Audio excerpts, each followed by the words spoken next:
السلام علیکم ورحمۃ اللہ وبرکاتہ۔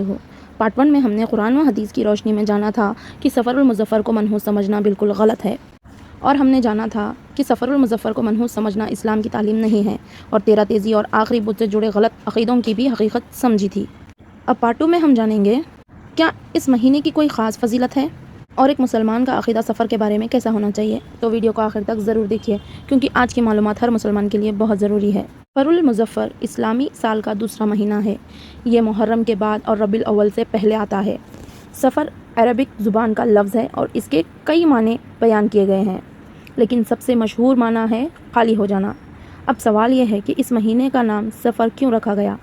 زمانے جاہلیت میں عرب کے لوگ محرم کی حرمت کی وجہ سے جنگ نہیں کرتے تھے، لیکن جیسے ہی سفر کا مہینہ شروع ہوتا وہ اپنی ضرورت کی چیزیں لینے اور جنگ کے لیے گھروں سے نکل جاتے تھے۔ اس وجہ سے ان کے گھر خالی رہ جاتے تھے، اس وجہ سے اسی مہینے کا نام سفر مشہور ہوا۔ اور اسلامی تعلیم ہمیں یہ سکھاتی ہے کہ یہ مہینہ بھی محرم کی طرح گناہوں اور نافرمانیوں سے خالی رہنا چاہیے۔ سفر المظفر کی فضیلت یا اس مہینے کے لیے کوئی خاص عبادت حدیث ثابت نہیں ملتی، یعنی اس مہینے میں ہمیں وہی عبادتیں کرنی چاہیے جو سال کے باقی مہینوں میں کرتے ہیں، جیسے نماز، قرآن کی تلاوت، ذکر، درود شریف اور نیک اعمال۔ ہاں، ایک بات ضرور سکھائی گئی ہے، سفر کے مہینے سے جڑے ہر طرح کے وہمی عقیدوں اور بدشگونی سے بچنا۔ اب آپ نے اکثر سنا ہوگا سفر المظفر یا سفر الخیر، لیکن ایسا کیوں کہا جاتا ہے؟ اس کی وجہ یہ ہے کہ زمانہ جاہلیت میں لوگ سفر کو منحوس سمجھتے تھے۔ ان کا یقین تھا کہ اس مہینے میں مصیبتیں اور آفتیں نازل ہوتی ہیں۔ اسی غلط سوچ کو ختم کرنے کے لیے علماء نے المظفر اور الخیر جیسے الفاظ استعمال کیے۔ مظفر کا مطلب ہے کامیابی پانے والا، اور خیر کا مطلب ہے بھلائی اور برکت۔ افسوس کی بات یہ ہے کہ آج بھی بہت سے لوگ اسی پرانی غلط فہمی کا شکار ہیں۔ کچھ لوگ سفر میں شادی، رخصتی، حقیقہ یا دوسری خوشیوں کے کام نہیں کرتے، اور اگر اس مہینے میں کوئی حادثہ یا نقصان ہو جائے تو فوراً کہہ دیتے ہیں مہینہ ہی منحوس تھا۔ لیکن یہ سوچ اسلام کی تعلیم کے خلاف ہے۔ ایک حدیث میں آتا ہے کہ اللہ تعالیٰ فرماتا ہے کہ لوگ زمانے کو برا کہتے ہیں، حالانکہ زمانے کا اختیار اللہ تعالیٰ کے ہاتھ میں ہے۔ دن اور رات کا نظام بھی وہی چلاتا ہے، یعنی کوئی مہینہ یا دن اپنی ذات میں منحوس نہیں ہوتا۔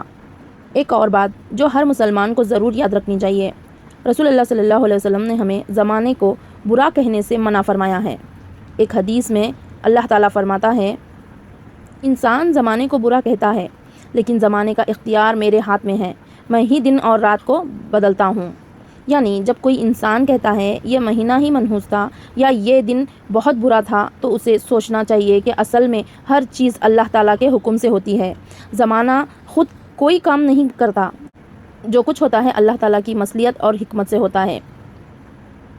اسی لیے اسلام ہمیں سکھاتا ہے کہ زمانے کو دوش دینے کے بجائے اللہ تعالیٰ پر بھروسہ رکھو اور صبر اختیار کرو۔ اور دیکھیے اسی سفر المظفر کے مہینے میں کتنے عظیم اور مبارک واقعات بھی پیش آئے ہیں۔ اسی مہینے میں ہجرت مکہ سے مدینہ کا سفر ہوا، غار سور میں قیام ہوا، اور کئی صحابہ اکرام نے اسلام قبول کیا۔ یہ سب اس بات کی دلیل ہے کہ سفر المظفر کوئی منحوس مہینہ نہیں، بلکہ برکت اور خیر والا مہینہ ہے۔ آئیے اب نبی کریم صلی اللہ علیہ وسلم کی زندگی کا ایک واقعہ سنتے ہیں جو ہمارا عقیدہ اور بھی مضبوط کر دیتا ہے۔ ایک مرتبہ حبیبیہ کے مقام پر رات کو بارش ہوئی۔ صبح رسول اللہ صلی اللہ علیہ وسلم نے فجر کی نماز کے بعد صحابہ اکرام سے فرمایا، کیا تم جانتے ہو کہ اللہ تعالیٰ نے کیا فرمایا؟ صحابہ نے عرض کیا، اللہ اور اس کے رسول صلی اللہ علیہ وسلم ہی بہتر جانتے ہیں۔ تو آپ صلی اللہ علیہ وسلم نے فرمایا کہ اللہ تعالیٰ نے ارشاد فرمایا، میرے کچھ بندے مجھ پر ایمان لائے اور کچھ نے کفر کیا۔ جو یہ کہتا ہے کہ اللہ تعالیٰ کے فضل اور رحمت سے بارش ہوئی، وہ اللہ پر ایمان رکھتا ہے، لیکن جو یہ سمجھتا ہے کہ فلاں ستارے یا کسی اور چیز کی وجہ سے بارش ہوئی، اس نے اصل سبب کو چھوڑ کر مخلوق پر بھروسہ کیا۔ اس واقعے سے ہمیں یہ سبق ملتا ہے کہ ہر چیز اللہ تعالیٰ کے حکم سے ہوتی ہے۔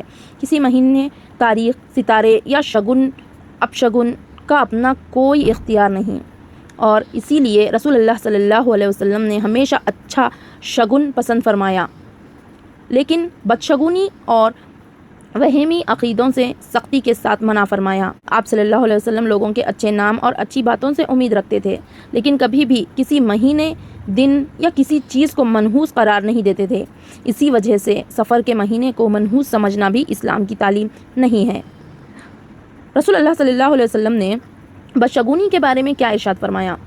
رسول اللہ صلی اللہ علیہ وسلم نے بدشگونی کی کوئی حقیقت نہیں، ہاں اچھا شگون لینا پسندیدہ بات ہے۔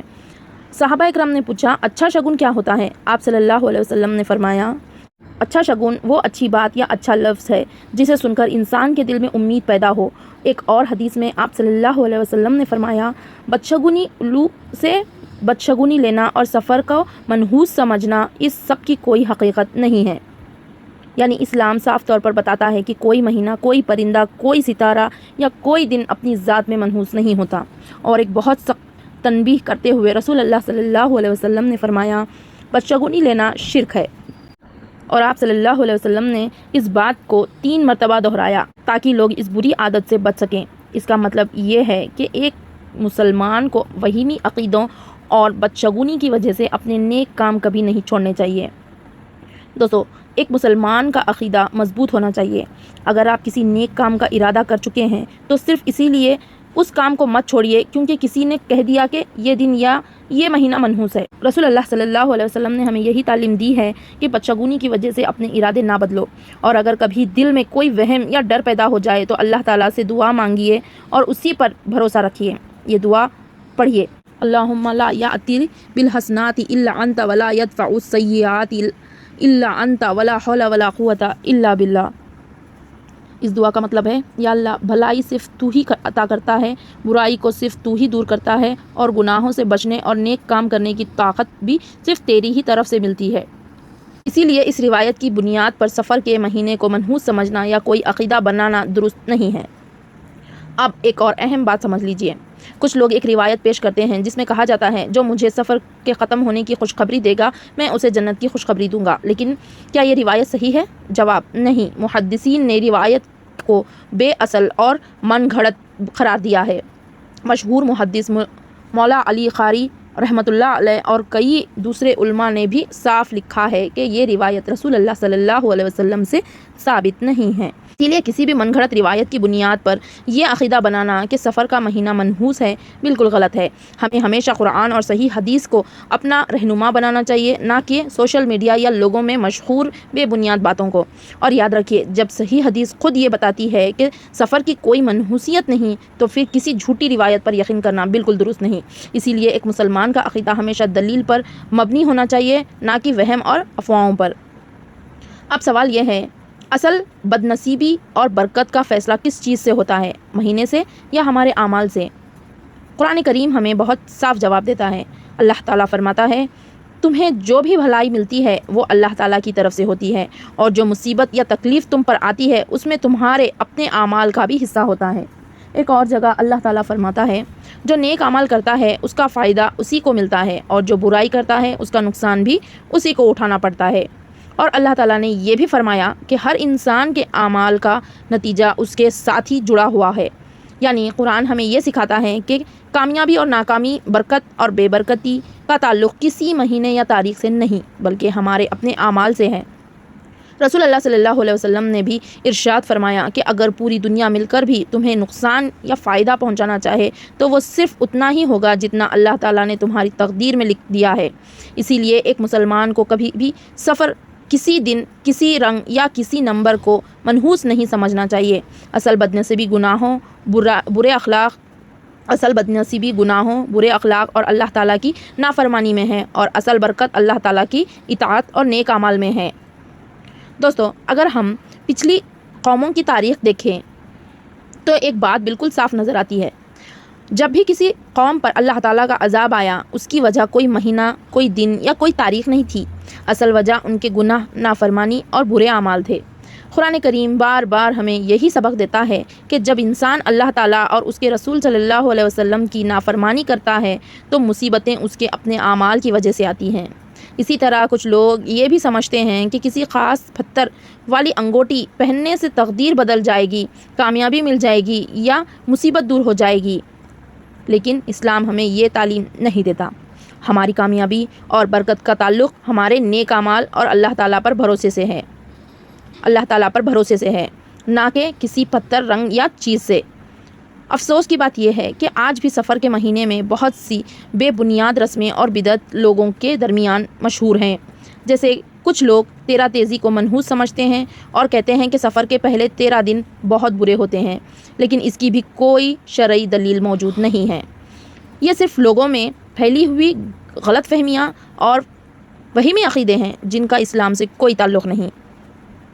آج بھی بہت سے لوگ سفر کے مہینے میں 13 تیزی کے نام سے عجیب و غریب رسمیں کرتے ہیں، جیسے 13 تاریخ کو چنے ابال کر تقسیم کرنا، صرف اس یقین کے ساتھ کہ اس سے مصیبتیں اور منحوسیت دور ہو جائے گی۔ لیکن یاد رکھیے، اسلام میں اس بات کی کوئی دلیل نہیں ملتی۔ فہمی عقیدہ ہے جس کا دین اسلام سے کوئی تعلق نہیں۔ ایک اور مشہور غلط فہمی ہے سفر کے آخری بدھ کے بارے میں۔ کچھ لوگ دن خوشیاں مناتے ہیں، میٹھا بناتے ہیں، خاص نماز یا روزہ رکھتے ہیں اور یہ سمجھتے ہیں کہ اسی دن رسول اللہ صلی اللہ علیہ وسلم کو شفا ملی تھی، لیکن یہ بات بھی صحیح نہیں۔ علماء نے واضح کیا ہے کہ سفر کے آخری بدھ سے ہی رسول اللہ صلی اللہ علیہ وسلم کی بیماری کی شدت شروع ہوئی تھی، اسی لیے اس دن کو خاص طور پر خوشی کا دن بنانا یا اسے ثواب سمجھنا شریعت سے ثابت نہیں ہے۔ تعویذ، ستاروں، نمبر یا ہاروسکوپ کے ذریعے اپنا مستقبل یا نصیب معلوم کرانا بھی اسلام کی تعلیم نہیں ہے۔ ایک مسلمان کا بھروسہ صرف اللہ تعالیٰ پر ہوتا ہے، نہ کہ وہمی رسموں، تاریخوں یا ستاروں پر۔ میں ایک اور غلط چیز بہت عام ہو چکی ہے۔ لوگ ہاروسکوپ، راشی، زوڈیاک سائنس، لکی نمبر، نیمرولوجی، پام ریڈنگ کے ذریعے اپنا فیوچر جاننے کی کوشش کرتے ہیں۔ کچھ لوگ تو شادی کی ڈیٹ، بزنس شروع کرنے کا دن، سفر کا وقت، حتیٰ کہ بچے کا نام بھی انہی چیزوں کو دیکھ کر رکھتے ہیں، لیکن ایک مسلمان کا عقیدہ اس سے بالکل الگ ہے۔ کہتے ہیں کہ غیب کا علم صرف اللہ تعالیٰ کے پاس ہے۔ کسی انسان، ستارے، نمبر یا ہاروسکوپ کو مستقبل کا علم نہیں دیا گیا، اسی لیے نجومیوں، ایسٹرولوجرز یا فارچون ٹیلرز کے پاس جا کر اپنا فیوچر پوچھنا اسلام میں جائز نہیں۔ ایک صحابی نے رسول اللہ صلی اللہ علیہ وسلم سے عرض کی کہ ہم جاہلیت کے دور میں کے پاس جایا کرتے تھے، تو رسول اللہ صلی اللہ علیہ وسلم نے فرمایا اب ان کے پاس مت جاؤ۔ اور ایک اور حدیث میں آپ صلی اللہ علیہ وسلم نے فرمایا جو شخص کسی نجومی کے پاس جا کر اس سے غیب کی بات پوچھتا ہے، اس کی 40 دن کی نماز قبول نہیں ہوتی۔ سوچئے، جب نماز جیسی عظیم عبادت کی یہ وعید ہے تو پھر ہمیں ان چیزوں سے کتنا بچنا چاہیے۔ ایک سچا مسلمان اپنی تقدیر ستاروں میں نہیں بلکہ اللہ پر بھروسے میں ڈھونڈتا ہے۔ رسول اللہ صلی اللہ علیہ وسلم نے نجومیوں کے بارے میں بہت سخت تنبیہ فرمائی ہے۔ ایک حدیث میں آپ صلی اللہ علیہ وسلم نے فرمایا جو شخص کسی نجومی کے پاس جائے اور اس کی بات کو سچ مان لے، اس نے اس تعلیم کو انکار کیا ہے اللہ علیہ وسلم پر نازل کی گئی۔ اور ایک اور حدیث میں آپ صلی اللہ علیہ وسلم نے ارشاد فرمایا جو کسی نجومی کے پاس جا کر اس کی بات پر یقین کر لیتا ہے وہ بہت بڑے گناہ میں پڑ جاتا ہے۔ اسی لیے ایک مسلمان کو اپنی تقدیر ستاروں، ہاروسکوپ یا نجومیوں سے نہیں بلکہ صرف اللہ تعالیٰ سے جوڑنی چاہیے۔ یاد رکھیے، جو انسان اللہ تعالیٰ پر بھروسہ کرتا ہے اللہ اس کے لیے بہترین فیصلہ کرتا ہے، اور جو اپنی امید ستاروں اور وہمی عقیدوں سے لگا لیتا ہے وہ کبھی حقیقی سکون حاصل نہیں کر سکتا۔ افسوس کی بات یہ ہے کہ ہمارے معاشرے میں آج بھی بہت سی بدشگونیاں عام ہیں، جیسے شیشہ ٹوٹنا، دودھ گر جانا، الو یا کوے کی آواز کو منحوس سمجھنا، کالی بلی کا راستہ کاٹنے کو برا شگن سمجھنا، ہاتھ کی ہتھیلی میں خارش کو پیسے آنے یا جانے کی نشانی سمجھنا۔ یہ سب صرف وہمی باتیں ہیں، ان کا اسلام سے کوئی تعلق نہیں۔ ایک مسلمان کا بھروسہ صرف اللہ تعالیٰ پر ہوتا ہے، نہ کہ ان بے بنیاد خیالات پر۔ اسی لیے ہمیں چاہیے کہ قرآن اور صحیح حدیث کے مطابق اپنی زندگی گزاریں اور ہر طرح وہم اور بدعتوں سے خود بھی بچیں اور دوسروں کو بھی بچانے کی کوشش کریں۔ دوستو، آج ہم نے جانا کہ سفر المظفر منحوس نہیں ہے، اصل منحوسیت گناہوں، اللہ تعالیٰ کی نافرمانی اور برے اعمال ہیں۔ اسی لیے کسی مہینے، دن، تاریخ، رنگ، نمبر یا کسی اور چیز کو منحوس سمجھنے کے بجائے اپنا عقیدہ قرآن اور صحیح حدیث کے مطابق مضبوط بنائیے۔ اللہ تعالیٰ سے دعا ہے کہ ہمیں ہر طرح کی وہمی عقیدوں، بدشگونی اور بدعتوں سے محفوظ رکھیں اور ہمیشہ صحیح اسلامی تعلیم پر عمل کرنے کی توفیق عطا فرمائیں۔ آمین یا رب العالمین۔ اگر یہ ویڈیو آپ کے لیے فائدہ مند رہی ہو تو اسے اپنے گھر والوں اور دوستوں کے ساتھ ضرور شیئر کیجیے تاکہ سفر کے مہینے سے جڑی غلط فہمی زیادہ سے زیادہ لوگوں تک دور ہو سکیں۔ السلام علیکم رحمۃ اللہ وبرکاتہ۔